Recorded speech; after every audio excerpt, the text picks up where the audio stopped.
Hello everyone, welcome back to my channel Nandini's English class where you can learn English very easily in Bengali. আগের ক্লাসে আমি তোমাদের the wind cap class 8 এর lesson 1 করিয়েছিলাম। আজকে আমি তার কোশ্চেন আনসারগুলো করাবো। কোশ্চেন আনসারগুলো অনেকটাই বেশি দেওয়া আছে, তো তার জন্য আমি তোমাদের দুটো পার্টে করাবো। আজকে হাফ করাবো এবং পরের দিন আর হাফ করাবো। তো চলো শুরু করা যাক। ভিডিওর শুরুতেই আমার সকল ভিউয়ার্সের কাছে একটা রিকোয়েস্ট, যদি আমার ক্লাসগুলো সবার ভালো লেগে থাকে তো অবশ্যই সাবস্ক্রাইব করে আমার পাশে থাকো, আর তোমরা কেমন ধরনের ভিডিও চাইছো সেটা কমেন্ট সেকশনে জানাও। দেখো, টিক দ্য কারেক্ট অল্টারনেটিভস, মানে যেটা সঠিক তার মাথায় টিক দিতে বলেছে। তো প্রথমে দেখো, the lad had wanted to be a, মানে ওই ছেলেটি কি হতে চেয়েছিল? A doctor, sportsman, sailor. তো ছেলেটি সেলর হতে চেয়েছিল, সঠিক অ্যান্সার হবে sailor. Second, mother told the lad that, তার মা বালকটাকে বলেছিল, he knew the smell of the, সে জানে, কিসের গন্ধ জানে? এ দেওয়া আছে সয়েল, ফুড, ফ্লাওয়ার। তো সে ছিল কৃষকের ছেলে ছিল ছেলেটি, তাই সয়েল হবে। He knew the smell of the soil. 3 নম্বর দেখো, John put the turtle on his back head hand. John ওই টার্টেলটিকে কোথায় রেখেছিল, কোথায় বসিয়েছিল? তো হেড হবে। জন টার্টেলটিকে টুপির মতো করে তার মাথার উপরে বসিয়েছিল। 4 নম্বর দেখো, the fairy man wanted to know John's, fairy man জানতে চেয়েছিল এজ, নেম, হার্টস ডিজায়ার, হৃদয়ের ইচ্ছাটা জানতে চেয়েছিল। তার সঠিক অ্যান্সার হবে সি, হার্টস ডিজায়ার। তো এই হলো অ্যাক্টিভিটি 1। সেকেন্ড দেখো, অ্যাক্টিভিটি 2। অ্যাক্টিভিটি 2তে কি বলা আছে? Rearrange the following sentences in correct order and put the numbers in the given boxes. তো এখানে কতগুলো সেন্টেন্স দেওয়া আছে, এবারে রিঅ্যারেঞ্জ করতে বলছে, মানে কোনটার পরে কোনটা হবে সেটা রিঅ্যারেঞ্জ করে এখানে বসাতে বলেছে। তো প্রথমে কোন ঘটনাটা হয়েছিল ইনসিডেন্ট অনুযায়ী এখানে রিঅ্যারেঞ্জ হিসাবে বসাতে হবে। John meet the tiny green turtle, John দেখা করেছিল ওই সবুজ ছোট কচ্ছপটির সঙ্গে প্রথমে। তারপরে দেওয়া আছে mother said John was a farmer son, তার মা বলেছিল জন হচ্ছে একজন কৃষকের ছেলে। 3 নম্বর আছে the turtle change to the tiny green fairy man, ওই যে টার্টেলটি ছিল সেটা ছোট সবুজ একটি পরিমানবে পরিণত হয়েছিল। John pluck the turtle from his head, John ওই টার্টেলটিকে তার মাথা থেকে নামিয়েছিল। 5 নম্বর দেওয়া আছে John did not express his wish, John তার ইচ্ছাটা প্রকাশ করতে পেরেছিল না। John bowed back. তো প্রথমে তোমার হবে 2 নম্বরটা 1 নম্বর হবে। Mother said John was a farmer son, তো এটা হবে 1। অ্যান্ড সেকেন্ড হবে দেখো, John meet the tiny green turtle, এটা হবে 2 নম্বর। জন ওই টার্টেলটার সঙ্গে দেখা করেছিল, এটা হচ্ছে 1 নম্বর হচ্ছে mother said John was a farmer son. 2 নম্বর হবে John meet the tiny green turtle. এবার 3 নম্বর হবে দেখো, তারপরে 3 নম্বর হবে the John pluck the turtle from his head, John ওই টার্টেলটিকে তার মাথা থেকে নিচে নামিয়েছিল, এটি হবে 3 নম্বর। 4 নম্বর হবে the turtle change to tiny green fairy man, the টার্টেলটা পরিবর্তিত হয়েছিল কি একটি পরিমানবে পরিণত হয়েছিল, তো এটা হবে তোমার 4 নম্বর। 4। তারপরে হচ্ছে John did not express her wish, আর তারপরেটা দেওয়া আছে জন বাউড ব্যাক। তো 6 নম্বর হবে যে 5 নম্বরটা হবে জন বেঁকে ঝুঁকে সম্বোধন করেছিল। তারপরে হবে John did not express his wish, এটা হবে 6 নম্বর। তো এই গেল অ্যাক্টিভিটি 2। দেখো অ্যাক্টিভিটি 3। অ্যাক্টিভিটি 3তে কি দেওয়া আছে? Answer the following question, why do you think John thought that the turtle would be safe on his head, মানে তুমি হোয়াই ডু ইউ থিঙ্ক, তুমি কি ভাবো বা তুমি কেন মনে করো যে জন ভেবেছিল যে টার্টেলটি তার মাথার উপরে সুরক্ষিত থাকবে? এবারে তোমার সাপেক্ষে তুমি একটা উত্তর দাও। তো চলো দেখে নিই কীভাবে লিখবো।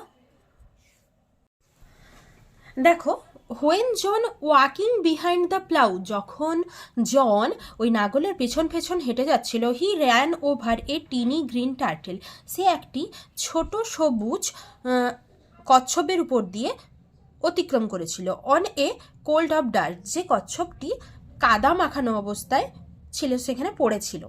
হি থট, সে ভেবেছিল, that the turtle would either be hit by the plough, সে ভেবেছিল, সে তো নাগল চালাচ্ছে, নাগল দ্বারা টার্টেলটি আঘাতপ্রাপ্ত হতে পারে। ফর দিস রিজন, এই কারণে John thought that the turtle would be safe on his head, সেই জন্য জন ভেবেছিল যদি টার্টেলটাকে তার মাথার উপরে তুলে নেওয়া যায় তাহলে টার্টেলটা ভালো থাকবে। তো হয়ে গেল অ্যাক্টিভিটি 3। এবারে দেখো অ্যাক্টিভিটি 4। অ্যাক্টিভিটি 4 কি দেওয়া আছে? Complete the following sentences with information from the text. এখানে হাফ সেন্টেন্স দেওয়া আছে এবং কমপ্লিট করতে হবে আমাদেরকে, ইনফরমেশনটা টেক্সট থেকে নিয়ে কমপ্লিট করতে হবে।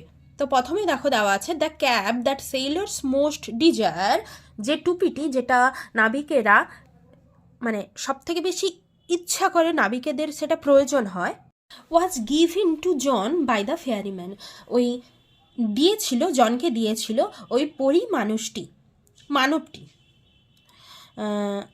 সেকেন্ড দেখো, seeing a ship anchored near the shore, একটা শিপকে উপকূলবর্তী এলাকায় দেখতে পেয়ে John requested the captain to take him along, John request করেছিল ক্যাপ্টেনকে তাকে নিয়ে যাওয়ার জন্য। সি দেখো, বাই টুইস্টিং দ্য ক্যাপটিকে মোচড়ানোর ফলে জন কুড সামন, জন ডেকে এনেছিল the east wind and west wind, পূর্ব দিকের বাতাস এবং পশ্চিম দিকের বাতাস।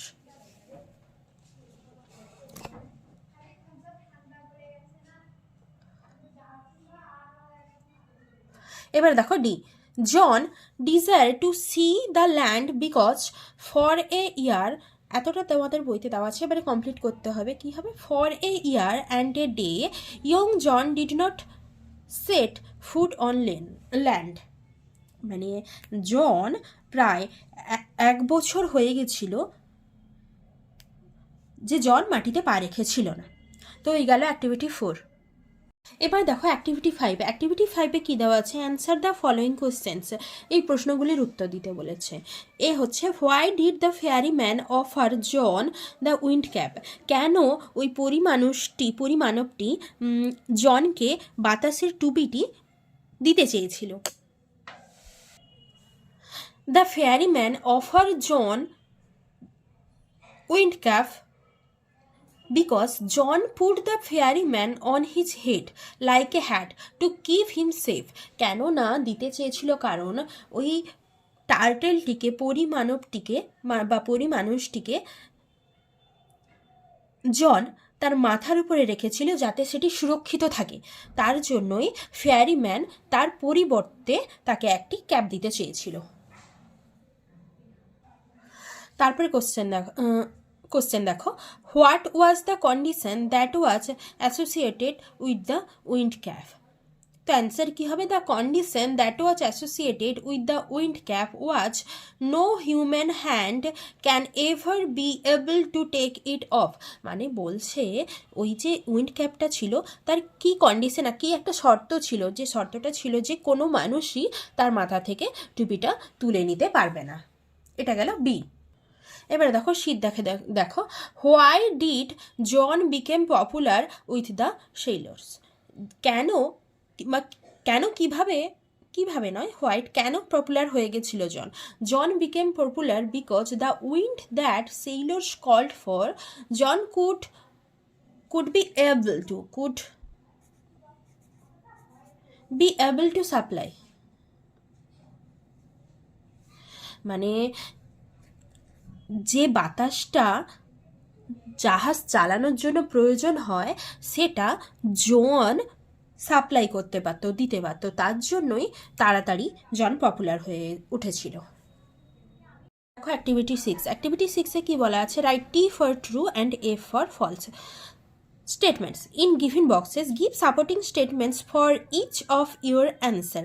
বলেছে যেটা ট্রু সেটা ট্রু লিখতে এবং যেটা ফলস সেটা ফলস লিখতে, এবং তোমার উত্তরের সাপেক্ষে যুক্তি দিতে, মানে সাপোর্টিং স্টেটমেন্ট সেটা বই থেকে খুঁজে তোমাদের দিতে হবে। তো প্রথমে দেখো দেওয়া আছে, John never dreamed about the land, মানে জন আর কখনো ডাঙার স্বপ্ন দেখেনি। এটা ফলস, পুরোপুরি হবে, ফলস হবে, কারণ John could not stop dreaming of the land, John ডাঙায় যাওয়ার স্বপ্ন দেখা বন্ধ করেছিল না। তারপরে দেখো, the squall was called up because John was sleeping, true. It called up a squall from the clear sky that hit the ship without a warning. এটা তোমাদের বইতেই দেওয়া আছে, এটা হচ্ছে ট্রু। তারপরে দেখো, the captain was angry with John. True, captain রেগে গেছিল জনের উপরে। সাপোর্টিং স্টেটমেন্ট কি হবে? In anger he grabbed him by the tail of his striped cap, twisted him thrice and flung him out to the ship. এই লাইনটা দেখেই বোঝা যায় যে ক্যাপ্টেন জনের উপর এংরি হয়েছিল, তো এটা ট্রু হবে। নেক্সট দেখো, D, John did not return the wind cap to the fairy. False হবে। ফেয়ারি ম্যান, সাপোর্টিং স্টেটমেন্ট কি হবে? He placed the wind cap under a stone where he knew the fairy man would find it. এটি হচ্ছে supporting স্টেটমেন্টের। Activity 7। Activity 7-এ কী দেওয়া আছে? Answer the following question. প্রশ্নগুলির উত্তর দিতে বলেছে। এ কী দেওয়া আছে? Why did the sailors try to rip off the cap from John's head. কেন নাবিকরা, জাহাজের ক্যাপ্টেন, তার মাথা থেকে টুপিটি খুলে ফেলতে চেয়েছিল? অ্যান্সার হবে the wind had been whirling about the boat, tearing the sails and snapping the spars, and sailors thought that John's wind cap was totally responsible for that, so the sailors tried to rip off the cap from John's head. বলেছে ওই যে বাতাসটি জাহাজটিকে ঘুরিয়ে দিয়েছিল এবং জাহাজের পালগুলিকে ছেড়ে দিয়েছিল এবং জাহাজের মাস্তুলটাও ভেঙে দিয়েছিল। ওই বাতাসটার পরে ভেঙে গেছিল, ফলে সেইলাররা জনকেই রেসপন্সিবল বলেছিল যে জনের জন্যই এটা হয়েছে, সেই জন্য সেইলাররা তার মাথার থেকে টুপিটিকে খুলে ফেলার চেষ্টা করেছিল। তো এই গেল এর দাগে অ্যান্সার। বি দেখো, how did John divide his time between land and sea. কীভাবে জন ভাগ করেছিল জল এবং স্থলের ভিতরে তার সময়টাকে কিভাবে ভাগ করেছিল? John spend half the year on a ship and half on the shore. তো জন বছরের হাফ সময়টা জলে থাকতো এবং হাফ সময়টা থাকতো স্থলে। তো তারপরে কোশ্চেন দেখো, do you think John was rightly called captain turtle? Give reason for your answer. জনকে কি সত্যিকারই ক্যাপ্টেন টার্টেল বলা যায়? হ্যাঁ, yes, I think so that. আমার মনে হয় জনকে বলা যায়। John was rightly called captain turtle because John spend half the year on the water and half on the shore. আমাকে বলা যায় কারণটা হচ্ছে জন তার বছরের হাফ সময়টা মানে 6 মাস জলে এবং 6 মাস স্থলে কাটাতো। তাই আমার মনে হয় এই কথাটা ক্যাপ্টেন টার্টেল জনকে বলা সঠিক।